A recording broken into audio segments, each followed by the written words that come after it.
Okay, तो second chapter, second class है जिस चैप्टर को शुरू किया था पिछले क्लास में हम लोगों ने, रिलेशंस एंड फंक्शंस। और आपको एक बात कहा था कि इसके पहले कि आप रिलेशंस एंड फंक्शंस में इसका जो फर्स्ट सेक्शन है जिसको रिलेशन कहते हैं वो सीखना शुरू करें, पहले आपको कुछ कुछ बेसिक टर्म्स का पता रखना होगा, जिसमें ऑर्डर्ड पेयर है या ऑर्डर्ड ट्रिपलेट है, या उसके साथ साथ इंटरसेक्शन यूनियन जो सेट्स में पढ़ा था उनको भी एक बार रिफ़्रेश कर लेना पड़ेगा। तो रिलेशंस स्टार्ट करने से ठीक पहले हम लोगों ने इन चीज़ों का इंट्रो लिया था पिछले क्लास में। आज के क्लास में हम लोगों को क्या करना है, वो जो सीखा था इंट्रो विंट्रो, उसके बाद 2 या 3 क्वेश्चंस करवाए गए थे, एनसीईआरटी के क्वेश्चंस थे वो। फिर से एनसीईआरटी से हम लोग क्या करने वाले हैं आज, जो उनके सॉल्व एग्जाम्पल्स रह गए थे 1-2 वो करना है। फिर एक्सरसाइज शुरू करेंगे, एक्सरसाइज 2.1 शुरू करेंगे। तो 1 बाय 1 हम लोग क्वेश्चंस लेंगे एनसीईआरटी के और सॉल्व करते चले जाएंगे। बस आप अपना फोकस लेवल, अपना कंसंट्रेशन वो थोड़ा स्ट्रांग रखिएगा। तो हम लोग क्या करते, पहला क्वेश्चन उठा ले, एक क्वेश्चन ले लेंगे पहले, उसको सॉल्व कर लेंगे, फिर आप नोट कर लेना, फिर अगले क्वेश्चन में, फिर उसके बाद ऐसे करके प्रोसीड करते चले जाएंगे। क्या आप सब ने सुना? आप सब ने सुना? ठीक है, और उम्मीद है आप भी सुन रहे हो, आगे सुनना। तो पिछले क्लास का टेल पार्ट है, पिछला क्लास जहाँ रोकना पड़ा था हमें उसके बाद की क्लास है ये आई थिंक एनसीईआरटी एक्सरसाइज 2.1 से पहले सॉल्व एग्जाम्पल नंबर 3 तक किया था, और ये है सॉल्व एग्जाम्पल नंबर 4 हमारा, सॉल्व एग्जाम्पल नंबर 4। कुछ इसी तरह का क्वेश्चन है, ध्यान से देखना, and I am damn sure कि आप सब सॉल्व कर लेंगे इसको, मेरी ज़रूरत पड़ेगी नहीं यदि पिछले क्लास में हम सब मौजूद थे तो। इफ़ कोई एक सेट है P जिसके सिर्फ 2 एलिमेंट्स है बच्चों, 1,2, देन आपसे बहुत बचकाना सवाल किया जा रहा है, फाइंड P क्रॉस P, बस इतना क्वेश्चन है। तो डोंट यू थिंक कि आप सॉल्व कर सकते हैं। तीनों को एक साथ तो आप ऑर्डर्ड पेयर में नहीं चेंज कर पाएंगे, बट 3 में से पहले 2 P आपस में लेकर के पहले उनका क्रॉस करवा लेंगे, जो आंसर आएगा उसको तीसरे के साथ। हैव अ लुक, सॉल्यूशन ध्यान दीजिएगा। सबसे पहले यदि हमें P क्रॉस P निकालना भी है तो क्या करो कि आप शुरू में P क्रॉस P निकाल लो, 2 P पकड़ लो और तीसरे P को लटक में लेके चलो।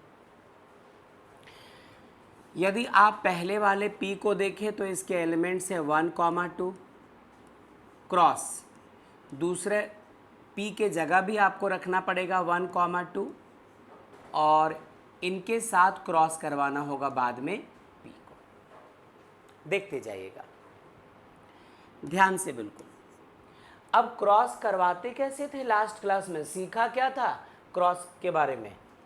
1 को पहले 1 के साथ रखना है, ये पहला ऑर्डर्ड पेयर बना 1,1, 1 का ऑर्डर्ड पेयर 2 के साथ 1,2, फिर 2 को 1 के साथ 2,1 एंड 2 को 2 के साथ 2,2 क्रॉस, बाहर लटक में क्या है P।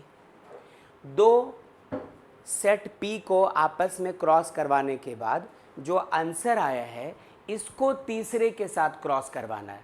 तो जरा ध्यान दीजिएगा, अब इस 1,1 को पहले इस ऐसा करते हैं, यहाँ पे हम लोग एक और P का वैल्यू रख देते हैं 1,2। इस 1 को, जो कि इसका पहला एलिमेंट है, 1,1 को इस 1 के साथ क्या बनेगा बेटा, ट्रिपलेट 1,1,1। ठीक है, इसी 1,1 को अब किसके साथ रखना है, 2 के साथ 1,1,2। फिर 1,2 को 1 के साथ 1, 2, 1, 1, 2 को 2 के साथ 1, 2, 2, इसकी भी बात हो चुकी है। अब इसको उठाओ, 2, 1 को 1 से 2, 1, 1, फिर 2, 1 को 2 से 2, 1, 2, चलिए इसकी भी बात हो गई। अब ये लास्ट बचा है 2, 2, इसको भी एक बार 1 के साथ और इसको भी एक बार 2 के साथ, तब ये कैसा दिखेगा? 2, 2, 1 और 2, 2, 2। क्या ये बात हम लोग समझ चुके हैं? एक्चुअली ऐसा एक क्वेश्चन तो आ ही चुका था पिछले क्लास में, याद कीजिए। ऐसा एक क्वेश्चन, बिल्कुल ऐसा एक क्वेश्चन आया था, मुझे याद है। चलिए देखते हैं इसके बाद की बात, कि और क्या करना है हम लोगों को। ठीक है, इसको पहले आप कर लीजिए नोट, फटाफट इसको नोट कर लो, फिर करते हैं बातचीत।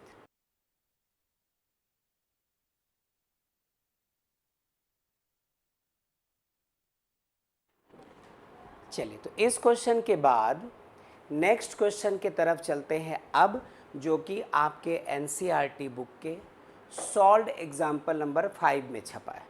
ध्यान से देखना, क्वेश्चन नंबर 5 की बात हो रही है।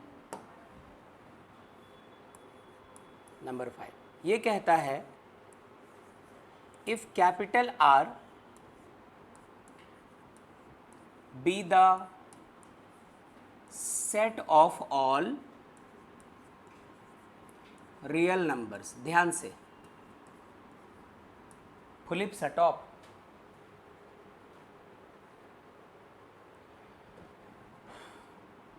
तो आपसे पूछता है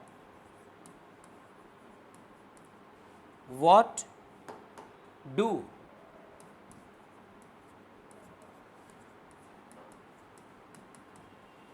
द कार्टेशियन प्रोडक्ट्स, कौन कौन सा, R cross R and R cross R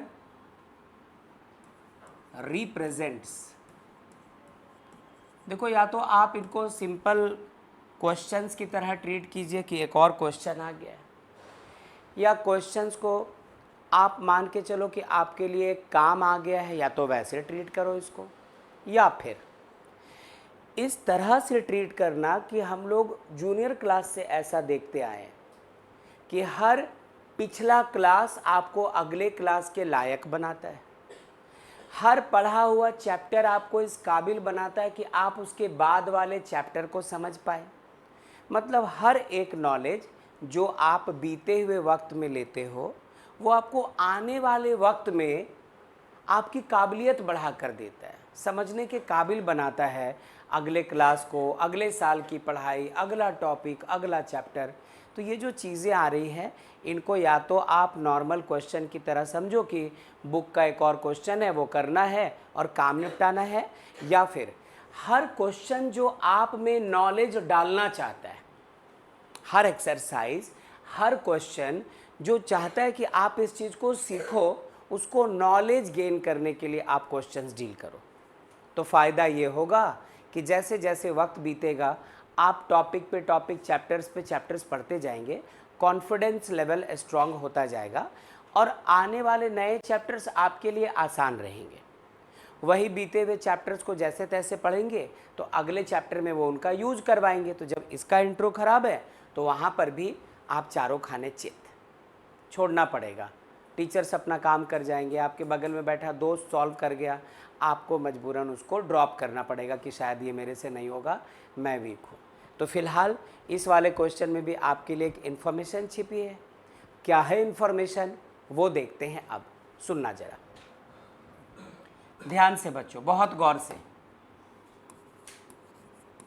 आपसे कहता है कि R क्या है, set of all the real numbers. अब रियल नंबर्स क्या होते हैं?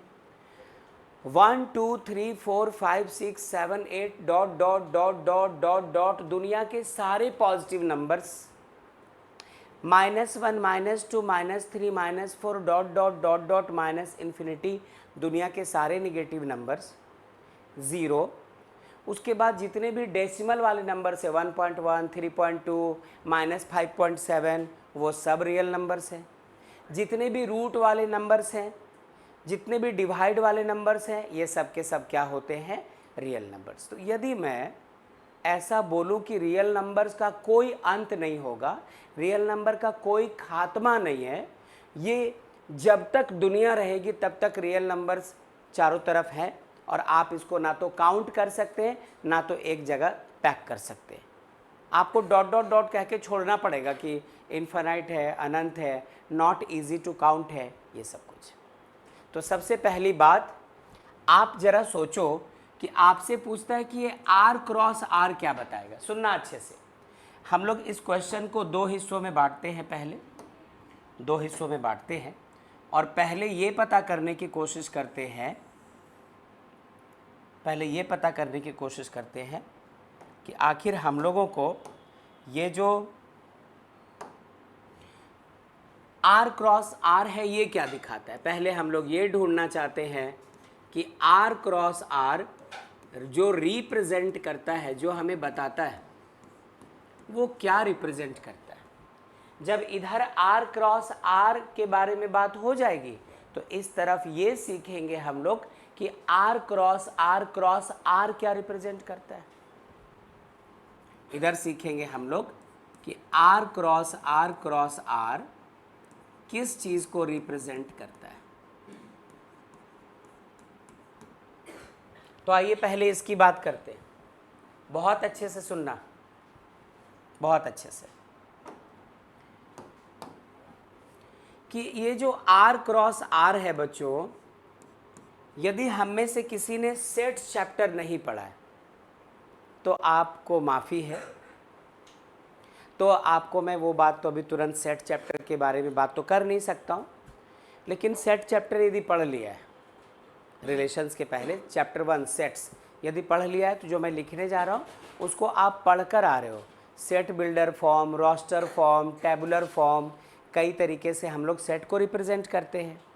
तो जिनको याद आ जाए वो खुद को शाबाशी देना, नहीं याद आ जाए चैप्टर 1 मिसिंग है, जाने दीजिए।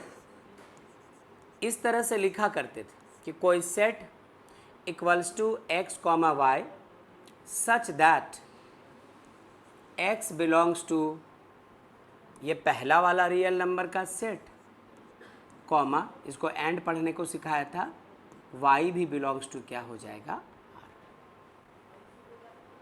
अरे नहीं समझे। मान लो 2 सेट्स होते हैं, एक होता A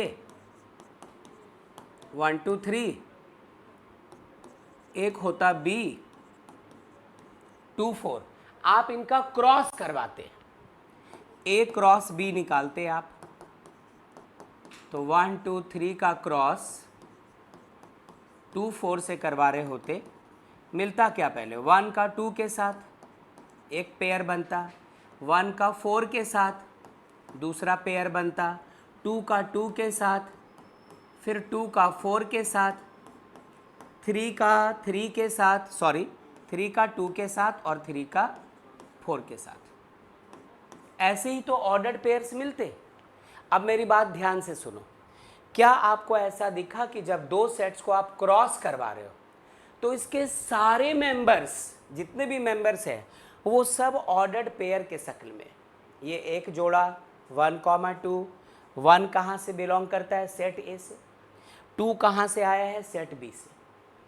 अगला ऑर्डर्ड पेयर 1, 4, 1 कहाँ से आया है, सेट ए से, और 4 कहाँ से आया है, सेट बी से।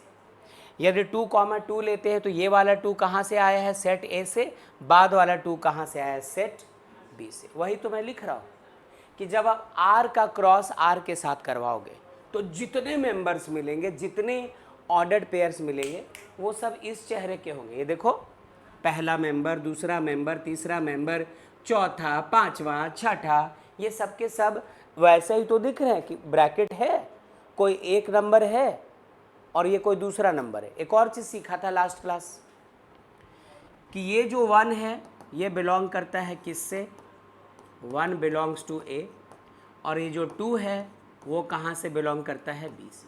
यानी पहला वाला एलिमेंट हमेशा सेट ए से आ रहा और दूसरा वाला एलिमेंट हमेशा सेट बी से आ रहा। तो यहाँ पर भी मैंने लिखा कि जब R क्रॉस R निकालेंगे तो ये तो ठीक है, इसमें सिर्फ 2 मेंबर्स थे, 3 मेंबर्स थे, यहाँ से शुरू हुआ यहाँ ख़त्म होता हुआ दिख गया, लेकिन रियल नंबर उसकी तो कुछ नहीं पता हमें, वो कितने नंबर्स होते नहीं पता।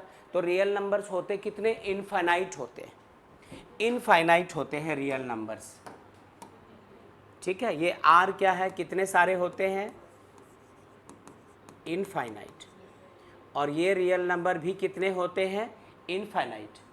तो ये जो ऑर्डर्ड पेयर यहाँ पर 1 2 3 4 5 6 7 इतने में सिमट गया, ऐसे ऑर्डर्ड पेयर्स भी हमें कितने मिलेंगे बच्चों, कितने मिलेंगे, इनफाइनाइट। जब ये ख़त्म होने का नाम नहीं ले रहा है, जब इसके खात्मे का कोई उपाय नहीं है, तो इनका क्रॉस करने से जो ऑर्डर्ड पेयर मिलेगा वो भी तो ख़त्म होने वाला नहीं है।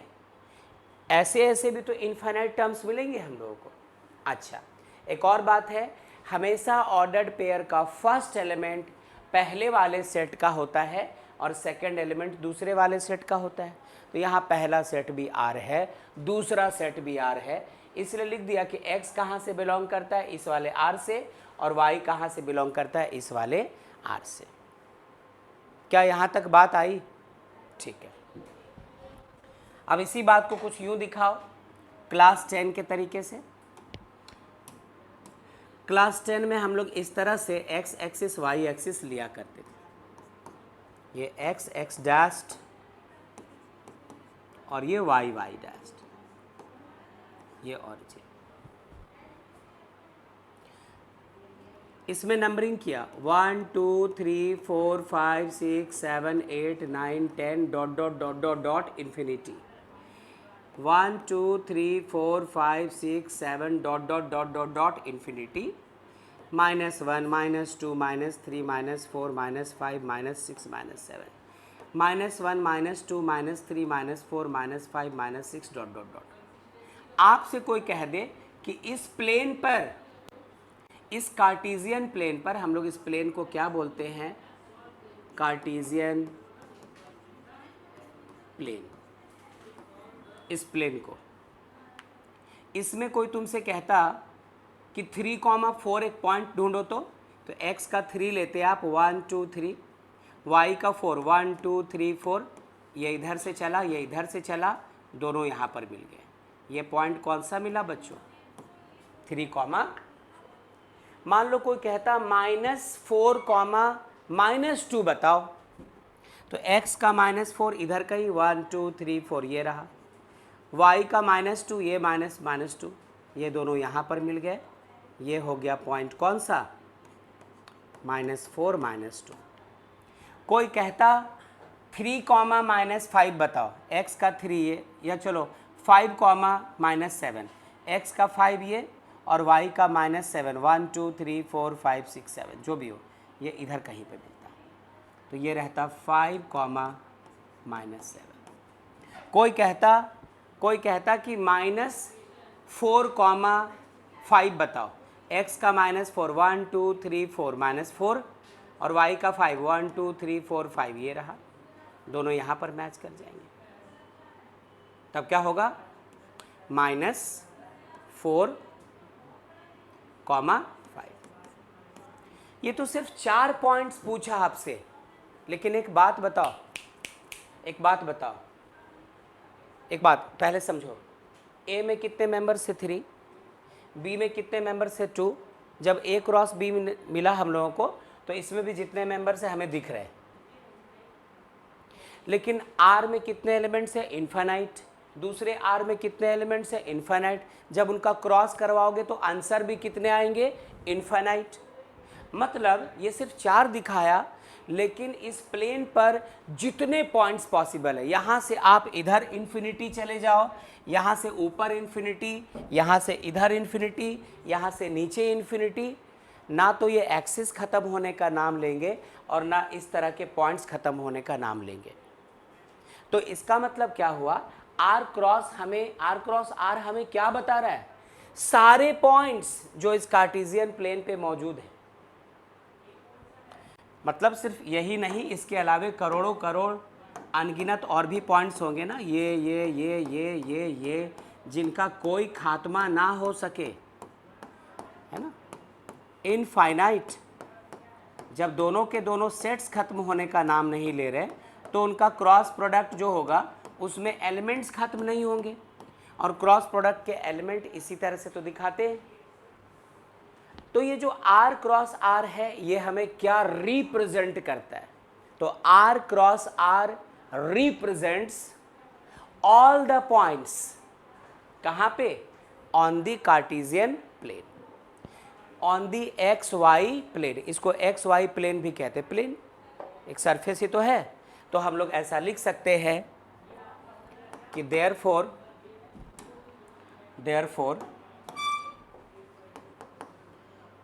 आर क्रॉस आर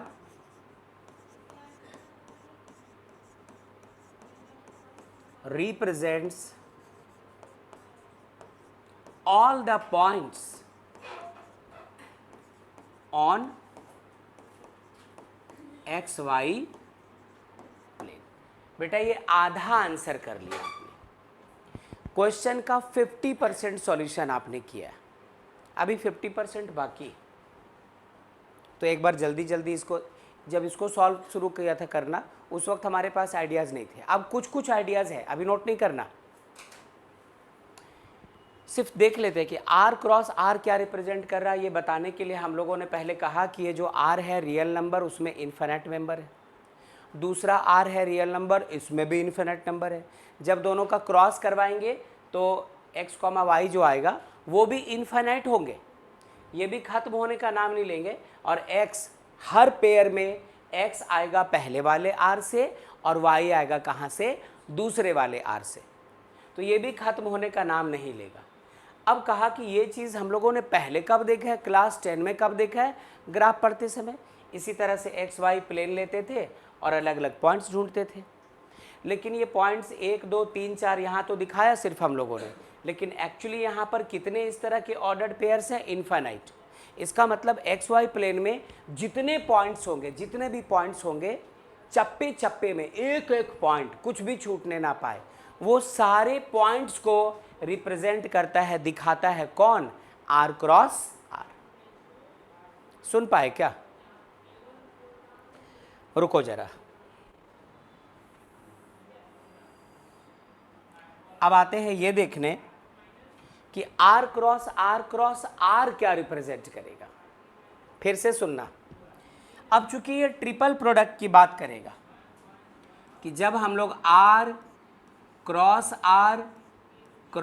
आर निकालेंगे तो इसमें जो मेंबर्स आएंगे, जो एलिमेंट्स आएंगे वो ऐसे दिखेंगे, X comma Y comma Z. यहाँ पे x कहाँ से लिया गया एलिमेंट होगा, r से। ये बीच वाला y कहाँ से उठाया होगा हम लोगों ने, इस बीच वाले r से बिलोंग करेगा ये। और ये लास्ट वाला z किसका मेंबर होगा, इस वाले r का। फिर से ये r कैसा होगा, इनफाइनाइट। इस R में कितने मेंबर्स होंगे, इनफाइनाइट। इस R में कितने एलिमेंट्स होंगे, इनफाइनाइट। जब ये इनफाइनाइट है, ये इनफाइनाइट है, ये इनफाइनाइट है, तो इस तरह के जितने भी ट्रिपलेट बनेंगे उनका भी खात्मा नहीं हो सकता, वो भी इनफाइनाइट होंगे। तो आप समझो ये सारे एलिमेंट्स भी हमें कितने मिलेंगे बच्चों, ये भी कितने मिलेंगे, इनफाइनाइट। अब आइए इसी चीज़ को इस तरह के ग्राफ में दिखाते हैं। यहाँ पर चूंकि सिर्फ दो का जोड़ा था, एक्स और वाई, इसलिए एक्सिस भी एक्स और वाई लिया है। बट यहाँ पे एक्स और वाई के साथ साथ जेड एक्सिस की भी बात की जा रही है। दैट्स वाई हम लोग अब जो सिस्टम लेंगे यहाँ पे उसमें सिर्फ x x डैश्ड और y y डैश्ड नहीं, बल्कि इसके साथ साथ z z डैश्ड भी होगा। अब यदि x इसको कहा, y इसको कहा, जैसे आपस में परपेंडिकुलर है, तो z इसको कहना पड़ेगा जो x और y पे भी परपेंडिकुलर हुआ करता है। क्वांटम नंबर के समय x y z सारा देखा था। मतलब z होगा बोर्ड के अंदर और बोर्ड से बाहर, बोर्ड के अंदर और बोर्ड के बाहर। लेकिन ऐसा हो नहीं पाता तो हम लोग तिरछा दिखा देते, वो बात कुछ और है। चलो ठीक है, ये बोर्ड से बाहर और ये बोर्ड के अंदर। अब इसमें जब पॉइंट्स लेंगे ना हम तुम, जब इसमें पॉइंट्स लेंगे तो यहाँ कहीं पर सपोज करो कोई पॉइंट आया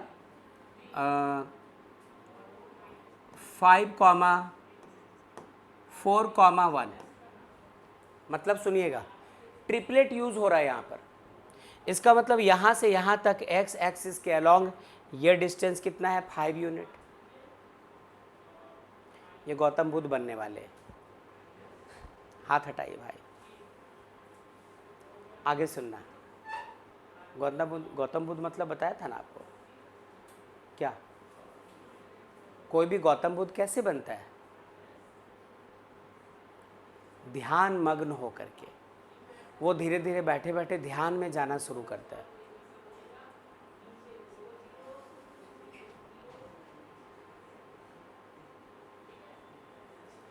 चलो आगे ध्यान दो। अच्छा वो वहाँ से हंस रहा, ठीक है। और सुनो बेटा, ये 4 है, मतलब ये हाइट कितना है, 4। ये तो समझ गए, इधर भी था। लेकिन इस 1 का क्या मतलब है? मतलब इस बोर्ड से 1 यूनिट बाहर है ये पॉइंट। हम लोगों को लग रहा कि ये पॉइंट बोर्ड पे है, बट एक्चुअली ये बोर्ड से बाहर है। इधर से 5, इधर से 4 और बोर्ड से बाहर की तरफ 1 यूनिट। यदि आप इस तरफ आ जाओ, x नेगेटिव y पॉजिटिव, मान लो -6 y पॉजिटिव है, चलो चलो चलो चलो 4 और z बाहर ले आ रहे हैं, तो z है हमारा 2 यूनिट। इसका मतलब ये जो पॉइंट है हमारा वो यहाँ से कितने डिस्टेंस पे है, 6 डिस्टेंस पे, मतलब -6। यहाँ से कितने हाइट पे है, 4 यूनिट के डिस्टेंस पे है। और 2 का मतलब ये पॉइंट इस बोर्ड पे नहीं है, बोर्ड से 2 यूनिट बाहर है, यहाँ हवा में कहीं लटक रही होगी बात।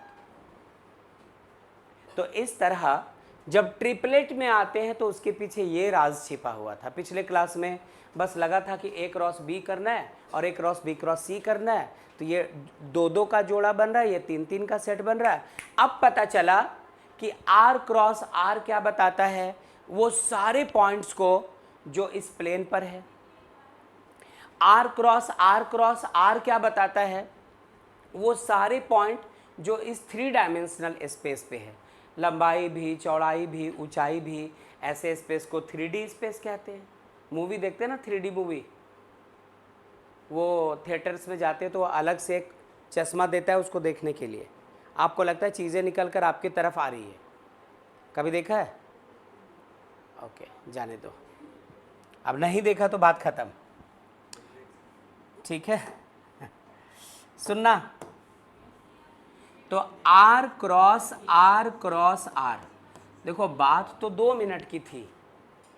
आप NCERT के एग्जाम्पल में भी जाओगे तो वो 4 लाइन लिख करके बोल कर निकल गया है, बट हमें इसकी फीलिंग भी तो लेनी थी कि ये कोई ऐरा गैरा चीज़ नहीं है, कुछ बताने के लिए आया है। तो R cross R represents all the points in 3D space. 3D space का मतलब लंबाई, चौड़ाई, ऊंचाई सब जगह हो, जितने पॉइंट्स हैं वो सब, ठीक है। 3D स्पेस कितना बड़ा होगा, पूरी दुनिया, पूरी धरती, हमारा पूरा सोलर सिस्टम, हमारी पूरी गैलेक्सी, या फिर स्पेस में जितनी गैलेक्सीज है सब, कहीं पर भी चले जाओ, हर जगह आपको आर कॉमा आर बिखरा हुआ मिलेगा, इधर से उधर, उधर से उधर, वहाँ वहाँ, वहाँ वहाँ, ऐसे हर तरफ। तो आर क्रॉस आर क्या रिप्रेजेंट करता है? All the points in 3D space. अब आपका सवाल ये नहीं है, आपका सवाल है कि सर बाय चांस ये एग्जाम में आ गया तो क्या ऐसे लिखेंगे इतना तितिर बितिर करके? ये सब आपको समझाने के लिए था बेटा। यदि आपके एग्जाम में आ जाता है तो आप सिर्फ इतना लिखना कि आर क्रॉस आर इस चेहरे का मिलेगा, ऑर्डर्ड पेयर के शक्ल का, जिसमें पहला x इस वाले r से बिलोंग करेगा और ये y बिलोंग करेगा इस वाले r से।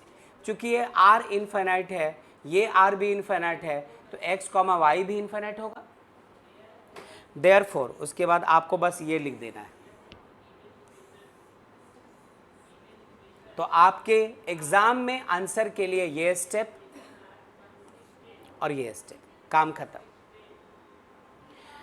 आर क्रॉस आर क्या रिप्रेजेंट करता है? उसके लिए ये स्टेप, ये इन्फिनिट है, और फिर ये step.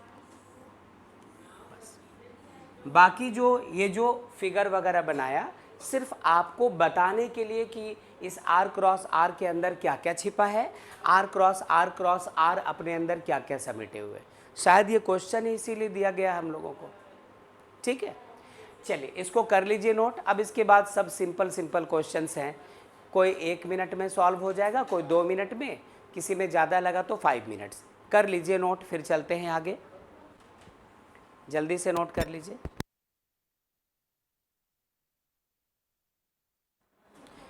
Next question solve example का ही लास्ट क्वेश्चन है, देखिएगा।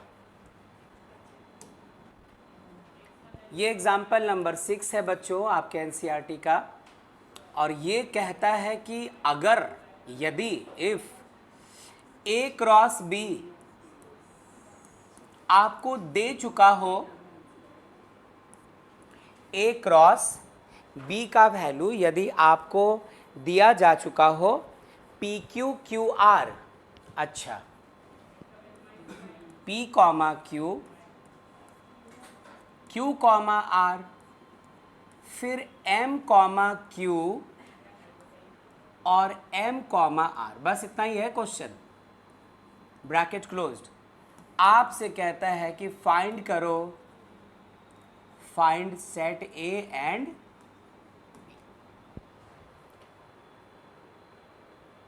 प्रॉब्लम ही क्या है?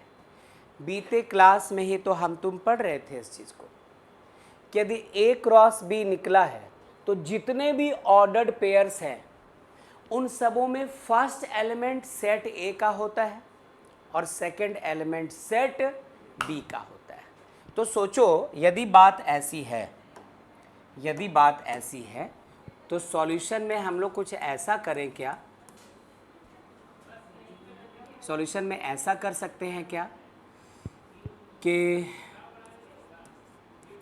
हमें ये बात पता है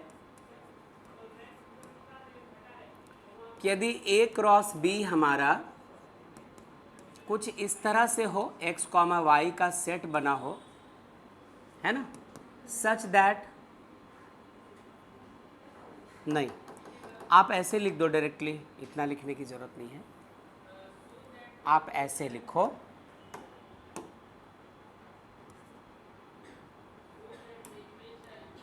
कि we have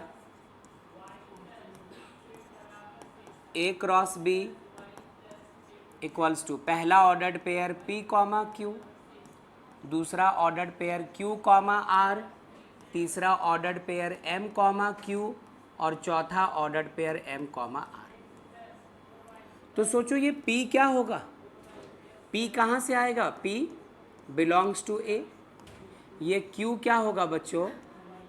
Q belongs to B। यदि आप इस दूसरे ऑर्डर्ड पेयर पे आ जाए, इस दूसरे ऑर्डर्ड पेयर पे आ जाए, एक पीस और आया देखते हैं, तो Q क्या होगा? बिलोंग्स टू A और R क्या होगा? Belongs to B। इसका पहला एलिमेंट M क्या होगा? बिलोंग्स टू A और Q क्या होगा, PQ QR, MQ MR, ऐसे। तो ओवरऑल हम लोग इस बात को समझ पा रहे, Q बिलोंग्स टू क्या हो जाएगा फिर हमारा B। हाँ, पहला एलिमेंट हमेशा सेट A का आता है और दूसरा एलिमेंट हमेशा सेट B का आता है। तो ये फिर से हमारा M कहाँ से आ जाएगा, सेट A से, और R कहाँ से बिलोंग करेगा, सेट B से। ओके, देयरफॉर सेट A क्या होगा जरा देखिए, P Q और क्या, M। और सेट B क्या होगा हमारा, Q R Q R, repeat तो करते नहीं हम लोग, Q R, यही आंसर। ये जो इतना लिखा ये बेकार लिखा, लास्ट क्लास पढ़ाया था, ज़रूरत नहीं थी ये काम करने की, तो ये हम लोगों को लिखने की भी ज़रूरत नहीं है। ठीक है, कर लीजिए नोट, एग्जाम्पल्स यहाँ पे ख़त्म होते हैं और एक्सरसाइज की तरफ हम लोग अब चलते हैं। चलिए, अब हम लोग NCERT से एक्सरसाइज 2.1 स्टार्ट करते हैं। एक्सरसाइज 2.1, और ये रहा इसका पहला क्वेश्चन बच्चों। पहला क्वेश्चन ये कहता है कि if x/3 + 1,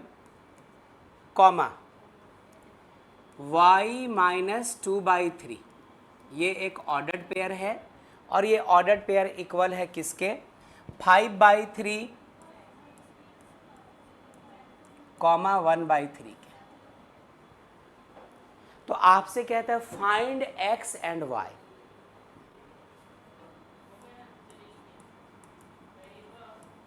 find x and y, बस यही है क्वेश्चन। देखो सोचो, क्या हम लोगों ने ऐसा कुछ पढ़ा था, लास्ट क्लास में पढ़ा था कि यदि दो ऑर्डर्ड पेयर्स आपस में इक्वल हो तो इसका फर्स्ट एलिमेंट इसके फर्स्ट एलिमेंट के इक्वल होता है और इसका सेकंड एलिमेंट इसके सेकंड एलिमेंट के इक्वल होता है। तो क्या इसको हम लोग सॉल्व करके एक्स वाई नहीं निकाल सकते? सॉल्व कीजिए, सॉल्व कीजिए हम लोग। सॉल्यूशन लिखा, पहले एक बार लिख देते हैं कि क्वेश्चन ने हमें बताया कि x/3 + 1, y-2/3 इक्वल्स टू 5/3, 1/3। तो ऑफ कोर्स ये इसके इक्वल होना चाहिए और ये इसके इक्वल होना चाहिए। तो कंपेयर कर दीजिए कि x/3 + 1 इक्वल होगा 5/3 के। यहाँ से सॉल्व करके x निकालो, और y-2/3 इक्वल होगा 1/3 के। आप सॉल्व करते रहो, मैं भी सॉल्व करता रहता हूँ। x/3 यही रह गया, 5/3 के तरफ +1 गया, -1। x/3 इक्वल्स टू, ये एलसीएम 3, 5 - 3 मतलब 2/3, ये 3 से 3 कैंसिल्ड, देयरफॉर x आएगा 2। ये पहला आंसर। आपको जैसे सॉल्व करना है करो, ये कोई बड़ी बात थोड़ी है। अच्छा, यहाँ से हम लोग अब y पता करते हैं। y equals to 1/3 + 2/3, LCM 3, 1 + 2, 3/3 cancel होकर y कितना आ जाएगा, 1। यही हमारा x और y निकल आए। ऐतराज़ तो नहीं होनी चाहिए कोई भी, ठीक है।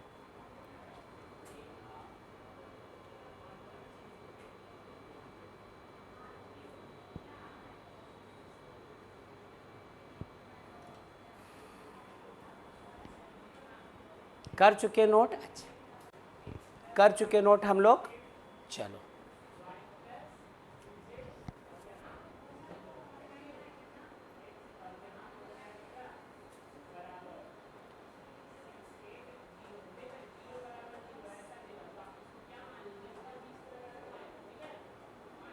ओके।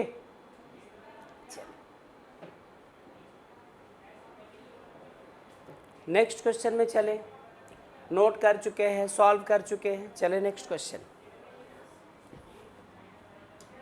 नेक्स्ट क्वेश्चन बोलता क्या है वो देखिए।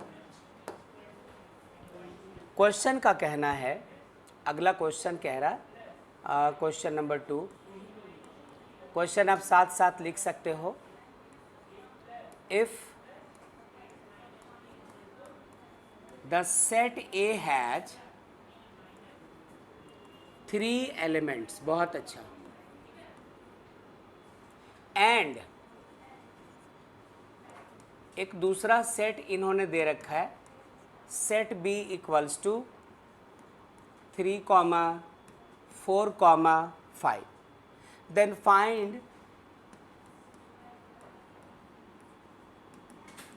find the number of elements in A cross B। यही है क्वेश्चन, बस इतना ही है ये क्वेश्चन।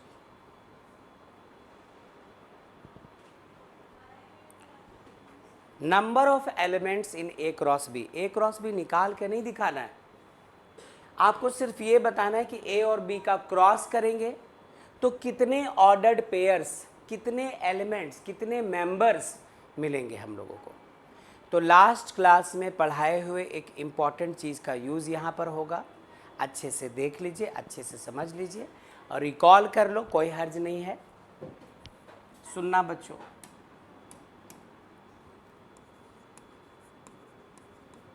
सॉल्यूशन ध्यान से। क्या पिछले क्लास ऐसा पढ़ा था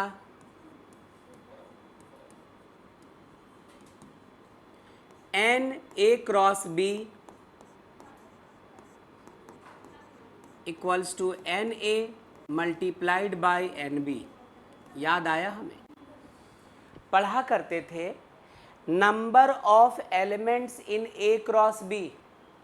यदि ए क्रॉस बी में कितने एलिमेंट्स हैं हमें वो पता करना है, तो उसके लिए कुछ मत करो, number of elements in set A कितना है वो लिख लो, फिर number of elements in set B कितना है वो लिख लो, कर दो मल्टीप्लाई।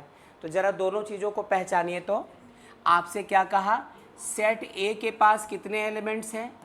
3, तो number of elements in set ए क्या है? 3। अच्छा, सेट बी में बताया नहीं कितने एलिमेंट्स हैं, सेट बी दे दिया, तो हम लोग देख तो सकते हैं कि सेट बी में भी 1, 2, 3 एलिमेंट्स हैं, तो 3, 3 ज़ार 9, यही होगा number of elements in A cross B. इतना ही तो करना था, याद आ गया हम सबको? लास्ट क्लास ऐसा ही तो पढ़ा था। चलिए कर लीजिए नोट। ओके,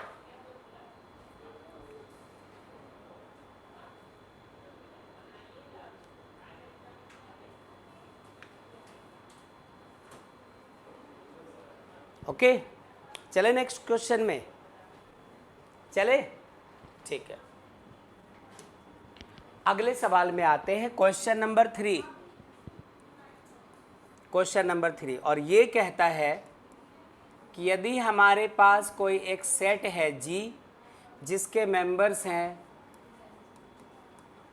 7, 8, इस बार ए बी वगैरह नहीं लेकर के इन्होंने पहले सेट को कैसे दिखाया है, जी से।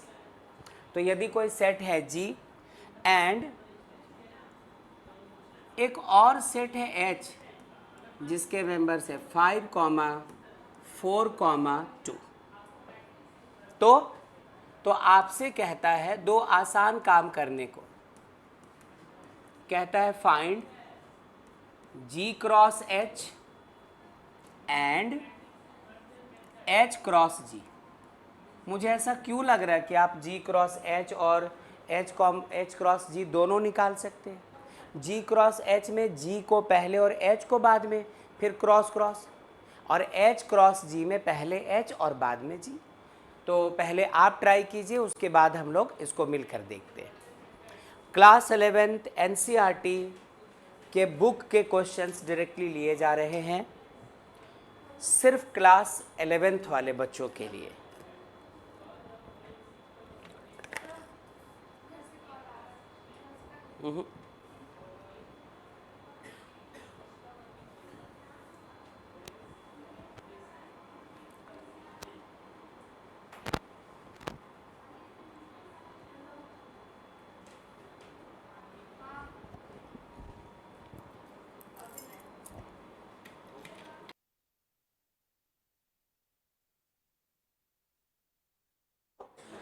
चलो, हर कोई सॉल्व कर गया होगा पक्का श्योर। जब आप इसको सॉल्व कर रहे होंगे तो जी क्रॉस एच कैसे किया। जी है हमारे पास 7,8, क्रॉस एच क्या है 542, करो क्रॉस 7,5, 7,4, 7,2। चलो 7 को सबके साथ रख लिया। अब क्या करेंगे हम लोग, 8 को रखेंगे, 8,5, 8,4 और 8,2। क्या ये सबका सही हो गया? हुआ ही होगा, इसमें करना ही क्या था। अच्छा, ये तो आया है जी क्रॉस एच।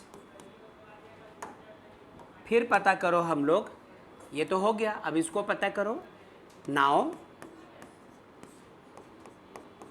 एच क्रॉस जी, इस बार एच मतलब 5,4,2 पहले, क्रॉस 7,8 बाद में। 5,7,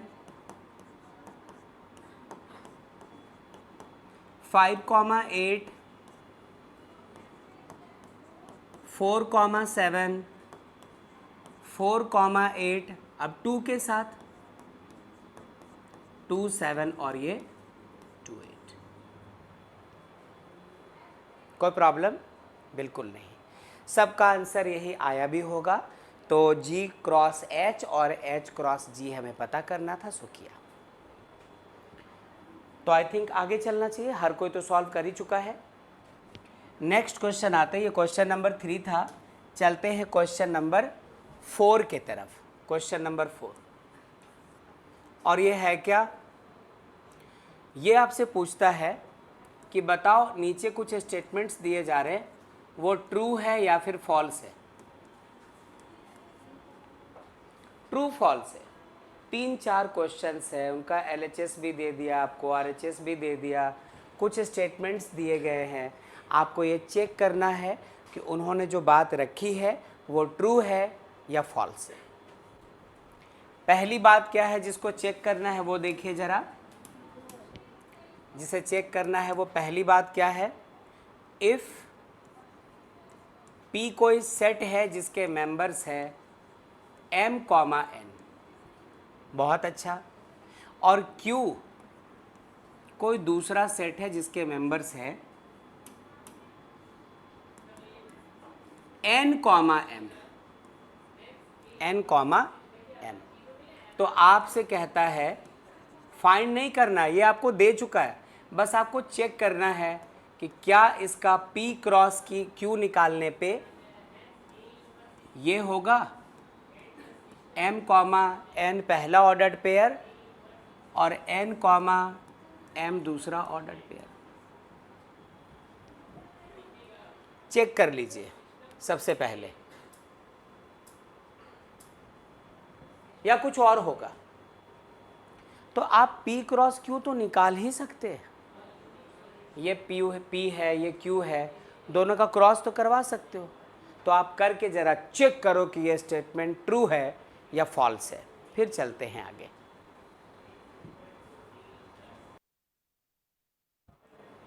आइए चेक करते हैं, जरा ये कैलकुलेट करके ही देखो ना। यदि आप P क्रॉस Q निकालने बैठो तो P के जगह M comma N cross Q के जगह N कॉमा M करवाइए क्रॉस। M के साथ N, M के साथ ये N, M के साथ ये M, फिर N के साथ M और फिर N के साथ M आ जाएगा। बताओ, हमारे हिसाब से P क्रॉस Q ये आया, चार चार मेंबर्स है, और इन्होंने जो P क्रॉस Q दिया तो उसमें सिर्फ 2 ही मेंबर्स है। अच्छे से देखिए, देखो 2 मेंबर्स दिया हुआ है, M कॉमा N, हाँ ठीक है ये दे चुका है, N कॉमा M ये भी दे चुका है, लेकिन ये और ये तो देना भूल गए, ये और ये। तो ये जो स्टेटमेंट है हमारा वो कैसा हो जाएगा बच्चों? False. Actually P cross Q ये हो जाएगा। चलो,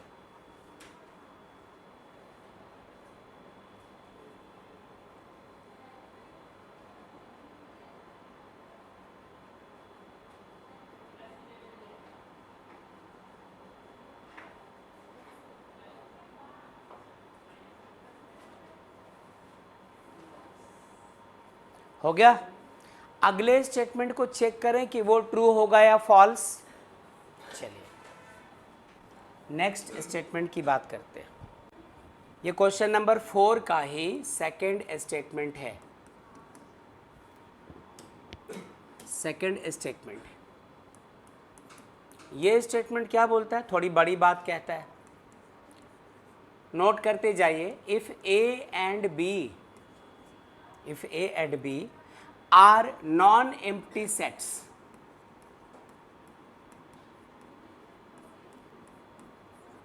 नॉन एम्प्टी सेट्स, ठीक है, देन यदि इनका क्रॉस निकाला जाए, मैं बार बार कहता हूं क्वेश्चन को महसूस करने की कोशिश करना, ये ध्यान रखिएगा। देन ए क्रॉस बी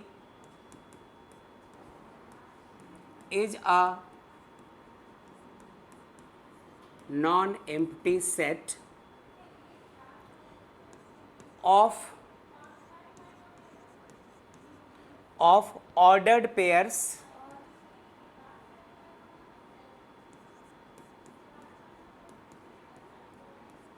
जिसका चेहरा ऐसा दिखेगा x, y, और इसमें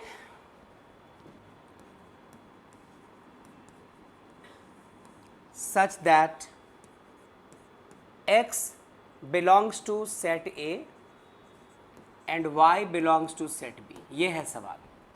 अब इसके लिए आपको कोई कैलकुलेशन करने की ज़रूरत नहीं है, जितना थ्योरी हम लोगों ने लास्ट क्लास पढ़ा था, यदि वो इन्फॉर्मेशन है तो इसको ना तो रफ करके देखने की ज़रूरत, ना तो चेक करने की ज़रूरत, ये हम लोग डायरेक्टली देख कर ही बता देंगे। अच्छा, आओ ज़रा चेक करते हैं कि ये ट्रू है या फॉल्स है। सुनना अच्छे से, ध्यान से, ये जो बोल रहा है चलो फिर भी करके देख लेते हैं।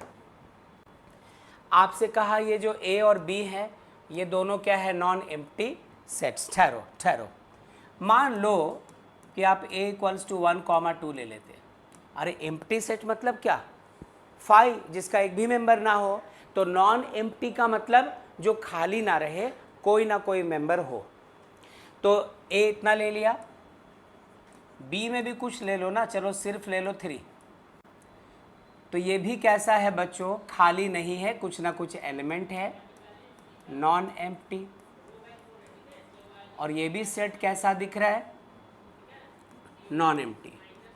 ए क्रॉस बी निकालोगे तो 1, 2 का क्रॉस 3 के साथ करना होगा, आएगा 1, 3 पहला ऑर्डर्ड पेयर, 2, 3 दूसरा ऑर्डर्ड पेयर।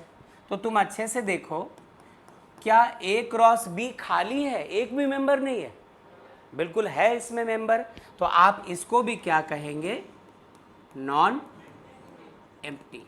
तो मेरे ख्याल से यहाँ तक तो सही आया, चेक करो। If A and B are non empty sets then A cross B भी क्या होगा, एक नॉन एम्प्टी सेट होगा। ऑफ, यहाँ पर ऑफ था। ऑर्डर्ड पेयर्स ऐसा, जिनके ऑर्डर्ड पेयर्स इस तरह से दिखेंगे 1,3, 2,3, जिसका चेहरा एक्स वाई की तरह होगा, such that X belongs to A और वाई बिलोंग्स टू बी।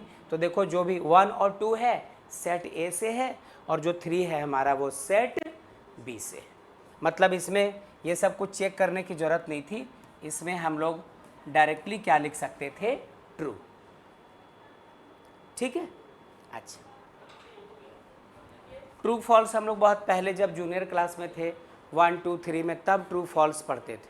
उसके बाद भूल ही गए ट्रू फॉल्स को सॉल्व करना, ना तो बुक में दिखा ना तो क्वेश्चन पेपर में। वो तो भला हो उस छोटे लड़के का जो 2 साल पहले फिर वायरल हुआ, और वो बार बार हर ऐसे चीज़ पे आता था और कहता था ओ मागो टूरू लाभ। तब याद आया, अच्छा ट्रू फॉल्स भी पढ़ते थे हम लोग, याद होगा। चलो ठीक है, अच्छा क्या ठीक है, इसको ट्रू कर दिया, याद है ना वो लड़का, आपको वो लड़का याद आया। चलो अगला 4 का ही थर्ड स्टेटमेंट ट्रू है कि फॉल्स आपसे पूछा है बेटा। 4 का ही स्टेटमेंट नंबर 3 ये कहता है कि if set A equals to 1,2, एक दूसरा सेट है b इक्वल्स टू 3,4, देन आपसे पूछा जा रहा कि यदि a का क्रॉस करवाएं b इंटरसेक्शन फाई के साथ तो इसका आंसर फाई आएगा। आपसे कहता है बताओ ट्रू है या फॉल्स है। पहले क्वेश्चन कर लो नोट, फिर करते हैं बातचीत। हाँ ठीक है, चलिए। नाव्या कह रही आंसर भी आ गया, नोट हो गया। अच्छा, अब लास्ट क्लास में एक चीज़ पढ़ा था कि ए का क्रॉस यदि फाई के साथ करवाते हैं फाई ही आता है, रूल पढ़ा था। अच्छा, उसके पहले बी का इंटरसेक्शन फाई के साथ बताया था कि इंटरसेक्शन का मतलब यदि 2 सेट्स का आप इंटरसेक्शन करवा रहे हैं, मतलब सिर्फ वही एलिमेंट्स लिखो जो दोनों में है। तो सोचो ए बी में तो यहाँ कुछ ना कुछ एलिमेंट है, लेकिन यहाँ तो एक भी एलिमेंट नहीं है। तो एक चीज़ का ध्यान रखिएगा, किसी सेट का यदि इंटरसेक्शन फाई के साथ होता है, एम्प्टी सेट के साथ, आंसर भी फाई आता है। तो आप यदि इसको चेक करने निकलते हैं कि बी इंटरसेक्शन फाई करो तो आंसर फाई आता है। देयरफॉर ए का क्रॉस यदि बी इंटरसेक्शन फाई के साथ करवाना है तो इसका मतलब है कि ए का क्रॉस फाई के साथ करवाना है। लास्ट क्लास प्रॉपर्टीज़ में पढ़ा था, किसी भी सेट का क्रॉस फाई के साथ करवाते हैं तो फाई ही आता है। इसका मतलब इन्होंने बिल्कुल ट्रू स्टेटमेंट हमारे सामने रखा है। ठीक है, कर लीजिए नोट।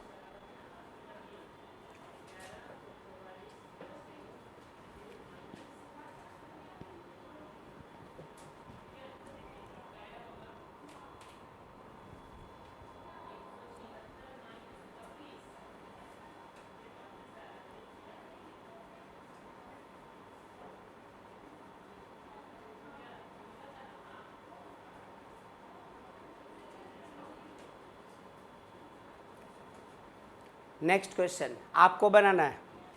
क्वेश्चन नंबर 5 में आ चुके, 4 में इन्हीं तीनों स्टेटमेंट्स को चेक करना था कि ट्रू है या फॉल्स। मैं फिर से कहता हूँ, हम लोग ऐसे चैप्टर से गुजर रहे हैं जिनका चेहरा इसी तरह से दिखेगा आपको, उल जलूल। इन पर कोई फार्मूला फिट नहीं होगा कि डायरेक्ट फार्मूले पे रखो आंसर आ जाए। आपकी जो लॉजिकल पावर है, जो चीज़ों को सोचने समझने की ताकत है, वही आपको इस काबिल बनाएगा कि इस पर आप अच्छा बिहेव करें। इसके प्रति आपका व्यवहार अच्छा हो।